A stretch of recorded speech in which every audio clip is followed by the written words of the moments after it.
नमस्कार दोस्तों, हमारे यूट्यूब चैनल एग्जाम लर्नर में आपका स्वागत है। दोस्तों आज के इस वीडियो में हम लोग उत्तर प्रदेश विधान परिषद सचिवालय आरओ 2020 के लिए हिंदी का 6वां मॉडल पेपर देखेंगे। इसके पहले हम 5 मॉडल पेपर अपलोड कर चुके हैं। जो लोग नहीं देखे हैं डिस्क्रिप्शन में आपको लिंक मिल जाएगा, वहाँ से देख सकते हैं, या फिर चैनल के प्लेलिस्ट में जाके वहाँ से आप देख सकते हैं। आपको पता होगा यह एग्जाम 22 नवंबर को आयोजित होने वाला है। तो दोस्तों वीडियो को लाइक शेयर कर दीजिएगा और चैनल को अभी तक आप सब्सक्राइब नहीं किए हैं तो चैनल को सब्सक्राइब कर लीजिएगा, साथ में बेल आइकन को प्रेस कर लीजिएगा जिससे आने वाले अगले वीडियो का नोटिफिकेशन आपको पहले मिल जाए।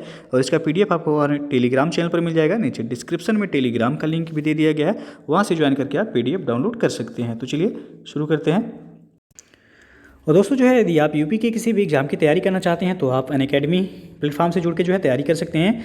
यदि आप सब्सक्रिप्शन लेते हैं अनअकैडमी पर तो आपको जो है क्या क्या प्रोवाइड किए जाएंगे आप देख सकते हैं। यहाँ डेली लाइव क्लासेस हैं, उसके बाद लाइव टेस्ट और क्यूजेज हैं, स्ट्रक्चर्ड कोर्सेज जो है अवेलेबल हैं, अनलिमिटेड एक्सेस हैं, और जो है आपको सभी जो है यहाँ क्लास के बाद नोट्स जो है अवेलेबल हैं। और कौन कौन से कोर्सेज अवेलेबल हैं आप देख सकते हैं यूपीपीएससी के रिगार्डिंग। यहाँ यदि आप सब्सक्रिप्शन लेते हैं तो UPPCS new foundation batch start every Wednesday bye top UPPCS educators के द्वारा। तो यहाँ जो है प्रत्येक बुधवार को यूपीपीसीएस का न्यू फाउंडेशन बैच स्टार्ट होता है, जिसमें आपको यूपीपीसीएस के टॉप एजुकेटर्स द्वारा पढ़ाया जाएगा। यूपीएसआई बैच है, बीईओ है, आरओ है, लेखपाल है, UP jail warder, TGT, PGT. तो इनमें से किसी भी जो है यदि आप एग्जाम की तैयारी करना चाहते हैं तो आप जुड़ के जो है तैयारी कर सकते हैं। और यहाँ देख सकते हैं आप यूपीपीएससी 2021 का फाउंडेशन कोर्स ये आपका 11 अक्टूबर से जो है स्टार्ट है। तो जो लोग भी जो है ज्वाइन करना चाहते हैं आप ज्वाइन कर सकते हैं। डिस्क्रिप्शन में आपको लिंक मिल जाएगा, वहाँ से जो है आप देख लीजिएगा। उसके बाद जो है यूपीपीसीएस का फाउंडेशन बैच 2021 ये आप देख सकते हैं। फीस कितना रखा गया है तो 7560 रुपये इसका फीस है। यदि आप जो है सब्सक्रिप्शन लेते हैं तो यहाँ देख सकते हैं बैच के बेनिफिट क्या है। वीकेंड क्लासेस हैं, लाइव डाउट सेशन है, रेगुलर टेस्ट सीरीज जो है अवेलेबल है।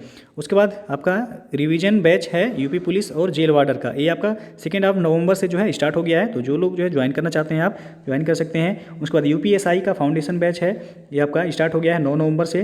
तो जो लोग यूपीएसआई की तैयारी करना चाहते हैं जुड़ सकते हैं। डिस्क्रिप्शन में आपको लिंक मिल जाएगा। इसमें जो है आपको यूपीपीएससी और यूपी ट्रिपल के टॉप एजुकेटर्स द्वारा जो है आप देख सकते हैं यहाँ आपको पढ़ाया जाएगा। ये सभी जो है एजुकेटर्स हैं। उसके बाद यदि आप सब्सक्रिप्शन लेते हैं 1 मंथ का तो आपको 1400 रुपये पड़ेगा। 3 मंथ का सब्सक्रिप्शन लेते हैं तो आपको 3500 रुपये देने पड़ेंगे। 6 मंथ का सब्सक्रिप्शन 5600 रुपये। और यदि आप 1 साल का यानी कि 12 मंथ का सब्सक्रिप्शन लेते हैं तो जो है 7000 रुपये पड़ेगा आपका। और यदि आप 2 साल यानी कि 24 मंथ का सब्सक्रिप्शन लेते हैं तो आपको 8400 रुपये देने पड़ेंगे। यहाँ आप देख सकते हैं, आप लिखा हुआ है हैव ए रेफरल कोड, यानी कि आपके पास कोई रेफरल कोड है। तो यदि आप जो है exam learner referral code use करते हैं EXAMLEARNER तो आपको जो है 10% का डिस्काउंट जो है मिल जाएगा। तो कोड जो है यदि आप सब्सक्रिप्शन लीजिएगा तो ये रेफरल कोड एग्जाम लर्नर जरूरी यूज कीजिएगा, आपको जो है 10% का डिस्काउंट मिल जाएगा। बाकी जो है आप ज्वाइन करने के लिए आपको सबसे पहले जो है गूगल प्ले स्टोर से आपको अनअकैडमी का लर्निंग ऐप इंस्टॉल करना होगा। वहाँ से उसके बाद जो है आपको लॉगिन करके सब्सक्रिप्शन लेना है। तो जो लोग भी जो है तैयारी करना चाहते हैं आप जुड़ के जो है तैयारी कर सकते हैं। बहुत बहुत धन्यवाद। पहला प्रश्न है आपका, अथ का विलोम शब्द क्या होगा? तो अथ का विलोम हो जाएगा इति, सी ऑप्शन से हो जाएगा पहले का। पूर्ण का विलोम होता है अपूर्ण, पूर्ण का विलोम अपूर्ण हो जाएगा। समाप्त का विलोम होता है प्रारंभ, तो पहले का सी विकल्प से हो जाएगा। दूसरा प्रश्न है, अनिवार्य का विलोम शब्द क्या होगा? तो अनिवार्य का विलोम हो जाएगा वैकल्पिक, बी ऑप्शन से हो जाएगा दूसरे का। अगला प्रश्न है, आविर्भाव शब्द का विलोम क्या होगा? आविर्भाव का विलोम हो जाएगा तिरोभाव, डी ऑप्शन से ही हो जाएगा। विभाव का विलोम होता है अनुभाव, विभाव का विलोम क्या होता है? तो अनुभाव हो जाएगा। अगला प्रश्न है चौथा, अनुरक्त शब्द का विलोम क्या हो जाएगा? अनुरक्त का विलोम हो जाएगा विरक्त, डी ऑप्शन सही है। और अनुरक्ति और विरक्ति ये आपस में विलोम शब्द हैं, ध्यान दीजिएगा। अनुरक्ति और विरक्ति ये आपस में विलोम शब्द हैं। अनर्थ का विलोम होता है अर्थ, अनर्थ का विलोम अर्थ होता है। तो चौथे का जो है डी ऑप्शन सही है। पांचवा प्रश्न है, अर्जन शब्द का विलोम क्या होगा? तो अर्जन का विलोम हो जाएगा व्ययन, बी ऑप्शन सही हो जाएगा यहाँ। अमृत का विलोम होता है विष और अनर्थ का विलोम होता है अर्थ। नेक्स्ट है, अपूर्ण का विलोम शब्द क्या हो जाएगा? अपूर्ण का विलोम अभी बताया गया पूर्ण हो जाएगा, ए ऑप्शन सही हो जाएगा। और इति का विलोम होता है अथ, समाप्त का प्रारंभ होता है। सातवां प्रश्न है, नीचे दिए गए विलोम शब्दों के युग में कौन सा त्रुटिपूर्ण है? तो 4 ऑप्शन दिए गए हैं, इसमें त्रुटिपूर्ण कौन सा जोड़ा है बताना है। तो यहाँ आप देख सकते हैं ए ऑप्शन में अनुग्रह का विलोम आग्रह दिया गया है, जबकि आग्रह का विलोम होता है दुराग्रह। आग्रह का विलोम दुराग्रह होता है, तो ये आपका त्रुटिपूर्ण है। बाकी सभी जो है सही है। अनंत का विलोम अंत होता है, आकृष्ट का विकृष्ट और जड़ का चेतन। अगला प्रश्न है अलभ्य का विलोम शब्द कौन सा होगा? तो अलभ्य का विलोम हो जाएगा लभ्य, डी ऑप्शन सही हो जाएगा। सुगम का विलोम होता है दुर्गम, सुगम का विलोम दुर्गम होता है। सरल का विलोम होता है कठिन। और अगला क्वेश्चन है आहूत का विलोम शब्द क्या हो जाएगा? तो आहूत का विलोम हो जाएगा अनाहूत, डी ऑप्शन सही हो जाएगा 9वें का। 10वां प्रश्न है अवर का विलोम शब्द क्या होगा? अवर का विलोम हो जाएगा प्रवर, बी ऑप्शन सही है। लघु का विलोम होता है दीर्घ, लघु का विलोम दीर्घ होता है। अगला प्रश्न 11 अर्क के लिए बेमेल शब्द पहचानिए, यानी कि अर्क शब्द के लिए बेमेल शब्द कौन सा है, पहचानना है। तो यहाँ सी ऑप्शन सही हो जाएगा अंतर, अफवन, काढ़ा, सूर्य, ये सभी अर्क के समानार्थी शब्द हैं।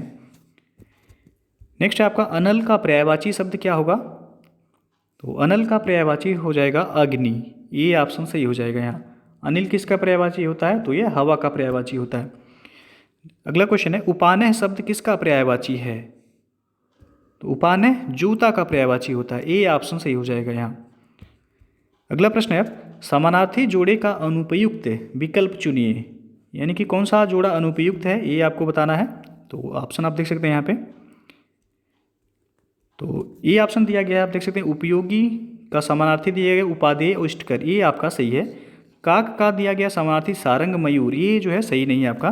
तो आपसे पूछा गया अनुपयुक्त जोड़ा यानी विकल्प, तो बी ऑप्शन जो है यहाँ सही हो जाएगा आपका। अगला प्रश्न है कमल शब्द का पर्यायवाची कौन सा होगा? तो कमल का पर्यायवाची हो जाएगा तामरस, ये ऑप्शन सही हो जाएगा यहाँ। रसाल किसका पर्यायवाची होता है? तो यह आम का पर्यायवाची होता है। सोमरस किसका पर्यायवाची है? तो यह मदिरा का पर्यायवाची होता है। अम्बु तो आपको पता होगा यह जल का पर्यायवाची होता है। अगला क्वेश्चन है कौशल का पर्यायवाची कौन सा नहीं है? तो यहाँ अभ्यागत, सी ऑप्शन जो है सही हो जाएगा। कौशल का पर्यायवाची अभ्यागत नहीं है, बाकी दक्षता, कुशलता और पटुता ये सभी कौशल के पर्यायवाची शब्द हैं। अगला क्वेश्चन है कामदेव का पर्यायवाची शब्द कौन सा है? तो यह हो जाएगा मनोज, मनोज यह कामदेव का पर्यायवाची शब्द है, सी ऑप्शन सही हो जाएगा 17 का। सरोज किसका पर्यायवाची होता है? तो यह कमल का पर्यायवाची होता है। अगला प्रश्न है प्रश्न संख्या 18 है केतु शब्द का पर्यायवाची शब्द क्या होगा? तो केतु हो जाएगा ध्वज, ध्वज या पताका, सी ऑप्शन जो है सही हो जाएगा यहाँ। अगला क्वेश्चन है खगेश का पर्यायवाची शब्द कौन सा होगा? तो खगेश का पर्यायवाची हो जाएगा वैंते, सी ऑप्शन सही हो जाएगा 19 का। अगला प्रश्न है निम्नलिखित में क्या गंगा का पर्यायवाची नहीं है? तो यहाँ जो सही हो जाएगा ऑप्शन सी कालिंदी, कालिंदी किसका पर्यायवाची होता है? तो यह यमुना का पर्यायवाची है। बाकी मंदाकिनी, भागीरथी, सुरसरिता ये सभी गंगा के पर्यायवाची शब्द हैं। अगला क्वेश्चन है निम्न में से शुद्ध शब्द बताइए। तो यहाँ जो है आपका आप देख सकते हैं उज्ज्वलन, ये ऑप्शन सही है आपका। शुद्ध शब्द उज्ज्वलन सही लिखा हुआ है, बाकी सभी जो हैं यहाँ गलत हैं। तो 21 का ए ऑप्शन सही है। अगला क्वेश्चन है प्रधानमंत्री के भाषण की श्रुति लिपि उसने उसी समय ले ली। तो यहाँ श्रुति लिपि अंडरलाइन किया गया है, तो शुद्ध बताना है कि कौन सा शुद्ध रूप में लिखा हुआ है। तो श्रुति लिपि नहीं होता है, श्रुत लिपि होता है, यानी कि बी ऑप्शन सही हो जाएगा। यहाँ बी सही लिखा हुआ है। अगला प्रश्न है आपका अपने हाथ से स्वयं काम करो वाक्य का शुद्ध रूप क्या होगा? तो इसका सही आंसर हो जाएगा ऑप्शन ए अपना काम स्वयं करो, ना कि अपने हाथ से स्वयं काम करो। तो उसका शुद्ध रूप हो जाएगा अपना काम स्वयं करो, ये ऑप्शन सही है। अगला प्रश्न है निम्नलिखित विकल्पों में से शुद्ध वाक्य चुनिए। तो यहाँ जो सही हो जाएगा ऑप्शन ए सही हो जाएगा मैंने 3 कुर्सियाँ खरीदी, ये शुद्ध वाक्य है। अगला क्वेश्चन है मैंने घर जाना था, वाक्य में अशुद्ध अंश आपको बताना है। तो यहाँ जो अशुद्ध है मैंने जो है, यहाँ मैंने नहीं होगा मुझे होगा, मुझे घर जाना था। तो आपका अशुद्ध अंश जो है मैंने होगा, ए ऑप्शन सही हो जाएगा। अगला क्वेश्चन है निम्नलिखित में से कौन सा वाक्य अशुद्ध है? तो यहाँ आप देख सकते हैं बी ऑप्शन में सज्जन लोग भला ही सोचते हैं, ये अशुद्ध वाक्य है। सज्जन भला ही सोचते हैं, यहाँ लोग नहीं होना चाहिए, सज्जन भला ही सोचते हैं। अगला क्वेश्चन आपका, कोरोना एक जानलेवा जीवाणु है, कोई गलती नहीं, यानी कि आपको बताना है इसमें कौन से पार्ट में गलती है। तो आपको पता है कोरोना एक जानलेवा जीवाणु नहीं बल्कि ये विषाणु है। कोरोना क्या है? विषाणु है। तो आपको जो है सी वाले पार्ट में गलती, यानी कि सी ऑप्शन सही हो जाएगा यहाँ। अगला क्वेश्चन है, मुझे आज खाने का मन नहीं होती है, उपर्युक्त वाक्य में अशुद्ध अंश स्पष्ट कीजिए। तो यहाँ जो है आपका आप देख सकते हैं डी ऑप्शन से मन नहीं होती है, ये जो है गलत है। मुझे आज खाने का मन नहीं होता है होना चाहिए, न कि होती है। तो यहाँ जो है डी ऑप्शन सही हो जाएगा। अगला जो प्रश्न है आपका, सभी मिलकर स्कूल जाता है, वाक्य का शुद्ध रूप क्या हो जाएगा। तो यहाँ जो सही हो जाएगा आपका डी विकल्प से हो जाएगा, सभी साथ स्कूल जाते हैं, ये जो है शुद्ध वाक्य है, न कि सभी मिलकर स्कूल जाता है। अगला प्रश्न आपका, शुद्ध वाक्य का चयन कीजिए। तो यहाँ आपका डी ऑप्शन से हो जाएगा, उसे शिमला जाना है, ये शुद्ध वाक्य है। अगला प्रश्न है, अब अनियमित के लिए उचित वाक्यांश चुने। अब यहाँ से जो है अनेक शब्दों के लिए एक शब्द जो है शुरू हो रहा है, तो इसका सही जो आंसर हो जाएगा ऑप्शन बी, जो नियमानुकूल न हो उसे हम क्या कहेंगे? अनियमित। बी ऑप्शन सही हो जाएगा यहाँ। अगला प्रश्न है, जिसे नहीं जीता जा सके, वाक्यांश के लिए एक शब्द क्या होगा? तो हो जाएगा अजेय। जिसे नहीं जीता जा सके वह अजेय कहलाता है। अगला क्वेश्चन है, जिसका जन्म छोटी जाति यानी कि निचले वर्ण में हुआ हो, उसके लिए उपयुक्त शब्द क्या हो जाएगा? तो हो जाएगा अंत्यज। सी ऑप्शन सही हो जाएगा। प्रश्न संख्या 34 है, जो मापा न जा सके, तो वह हो जाएगा अपरिमेय। ये ऑप्शन सही हो जाएगा यहाँ। नेक्स्ट है, ऐसा व्यक्ति जिसके आने का दिन और समय पहले से निश्चित नहीं होता है, उसे कहते हैं, तो वह अतिथि कहलाता है। सी ऑप्शन सही हो जाएगा यहाँ। और अगला क्वेश्चन है, जो कभी बूढ़ा न हो, उपयुक्त शब्द का चयन करें। तो वह अजर कहलाता है। जो कभी बूढ़ा ना हो उसे अजर कहते हैं, और जो कभी न मरे उसे जो है अमर कहते हैं। जो कभी न मरे वह अमर कहलाता है, और जो कभी बूढ़ा ना हो वह अजर कहलाता है। तो यहाँ 36 का जो है बी ऑप्शन सही है आपका। अगला प्रश्न है, जिस पर आक्रमण किया गया हो, वाक्यांश के लिए उचित शब्द चुने। तो हो जाएगा आक्रांत। जिस पर आक्रमण किया गया हो वह आक्रांत कहलाएगा। अगला प्रश्न है, जिसे प्रमाण द्वारा सिद्ध न किया जा सके, उसके लिए सही शब्द क्या होगा? तो हो जाएगा अप्रमेय। सी ऑप्शन सही हो जाएगा। जिसे प्रमाण द्वारा सिद्ध न किया जा सके वह अप्रमेय कहलाएगा। अगला प्रश्न है, जिसका उपचार न हो सके, उसके लिए एक शब्द क्या होगा? तो वह हो जाएगा असाध्य। बी ऑप्शन सही हो जाएगा यहाँ। और अगला क्वेश्चन है, जो छीड़ न हो सके, उसके लिए उपयुक्त शब्द क्या होगा? तो हो जाएगा अक्षय। सी ऑप्शन सही है। जो छीड़ न हो सके उसके लिए एक शब्द अक्षय होगा। अगला प्रश्न है, किंचित तत्सम शब्द का तद्भव शब्द बताइए। यानी कि किंचित का तद्भव शब्द आपको बताना है। तो क्या हो जाएगा? कुछ। सी ऑप्शन से हो जाएगा यहाँ। किंचित शब्द का तद्भव होगा कुछ। तो 41 का सी ऑप्शन आपका सही है। थोड़ा जो है ये तद्भव शब्द है, इसका तत्सम होता है स्तोक। अगला जो प्रश्न है आपका, निम्नलिखित में तत्सम शब्द कौन सा है बताना है। तो यहाँ डी ऑप्शन ग्राहक।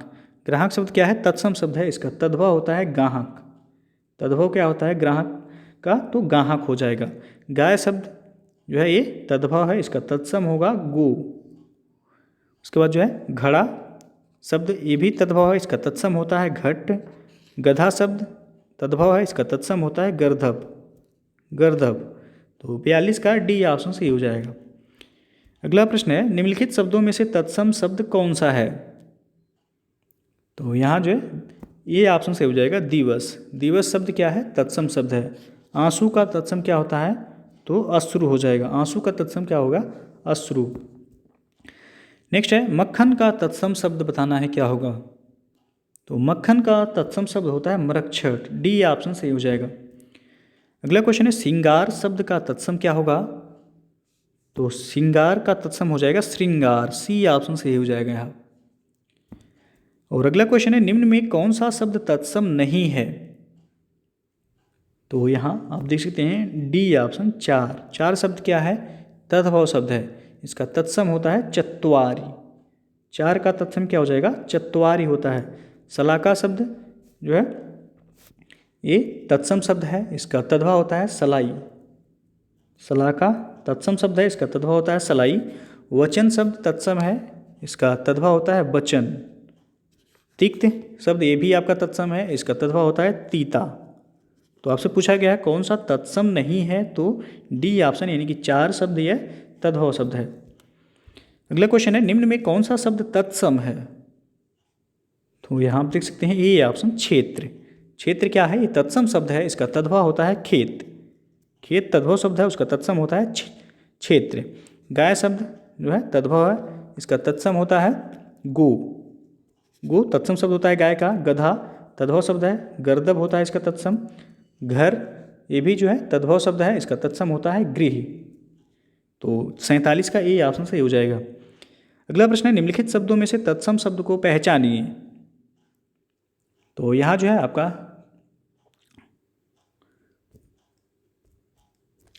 ये ऑप्शन सही हो जाएगा। यहाँ कारण। कारण शब्द क्या है? तो तत्सम है, इसका तद्भव होता है कारण। तद्भव क्या होता है? कारण होता है। कारण शब्द तत्सम है, तो ये ऑप्शन सही है। लोहा ये जो है आपका तद्भव शब्द है, इसका तत्सम होता है लौह। तत्सम क्या हो जाएगा? लौह हो जाएगा। दूध तद्भव शब्द है, तत्सम होगा दुग्ध। तत्सम दुग्ध हो जाएगा। बंदर शब्द तद्भव शब्द है, इसका तत्सम होता है बानर। तत्सम क्या होता है? बानर होता है। तो ये ऑप्शन सही हो जाएगा 48 का। अगला क्वेश्चन है, खंडहर का तत्सम शब्द बताना है। तो खंडहर का तत्सम हो जाएगा खंड गृह, सी ऑप्शन सही हो जाएगा यहाँ। और अंतिम प्रश्न है, निम्न में से कौन काटना का तत्सम शब्द है? तो काटना का तत्सम हो जाएगा कर्तन, सी ऑप्शन सही हो जाएगा। ध्यान दीजिएगा, काटना का तत्सम क्या होता है? तो कर्तन होता है, सी विकल्प सही है। तो ये हो गया आपके जो है कुल 50 प्रश्न। तो वीडियो यदि पसंद आया हो तो लाइक शेयर कर दीजिएगा। चैनल को अभी तक आप सब्सक्राइब नहीं किए हैं तो चैनल को सब्सक्राइब कर लीजिएगा, साथ में बेल आइकन को प्रेस कर लीजिएगा, जिससे आने वाले अगले वीडियो का नोटिफिकेशन आपको पहले मिल जाए। आप सबको पता होगा कि जो है उत्तर प्रदेश विधान परिषद सचिवालय आरओ में कुल 100 प्रश्न जो है पूछे जाने हैं। कुल 100 प्रश्न आएगा आपका। 50 प्रश्न जो है आपका जीएस से आएगा, जिसमें आपको 5 या 6 प्रश्न रीजनिंग से भी मिलेंगे, करंट अफेयर्स और जीएस। इसमें कुल 50 प्रश्न शामिल होंगे और 50 प्रश्न केवल जो है हिंदी से आना है। 50 प्रश्न हिंदी से केवल आएगा, जिसमें आपको कुल 5 पार्ट होंगे।